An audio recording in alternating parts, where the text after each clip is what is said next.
ভাগ মেয়েদের যুবক ভাই, তুমি মেয়েকে বিয়ে করবা, মেয়ে বলবে যে টাকা আছে, সরকারি চাকরি আছে তোমার।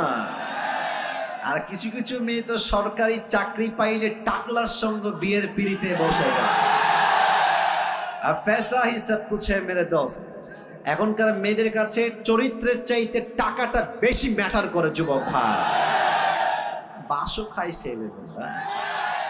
কারণ যেই চরিত্রহীন ছেলেকে আপনি টাকা দেখে বিয়ে করছেন, প্রিয় বোন আমার, উইথ ডিউ রেসপেক্ট বলছে, আমি আসিফ আপনাকে সম্মানের সঙ্গে বলছি, আপনি টাকা পাবেন, ঢাকার গুলশানে ফ্ল্যাট পাবেন, BMW পাবেন, রোলস রয়েলস পেতে পারেন, ডুপ্লেক্স ট্রিপ্লেক্স ফ্ল্যাট পেতে পারেন টাকার জন্য, বাট ওয়াল্লাহে বিয়ের পরে যে আত্মকেন্দ্রিক মনের একটা প্রশান্তি আছে, চরিত্রহীন ছেলের কাছে, বুইড়ার কাছে আপনি সুখ খুঁজে পাবেন না।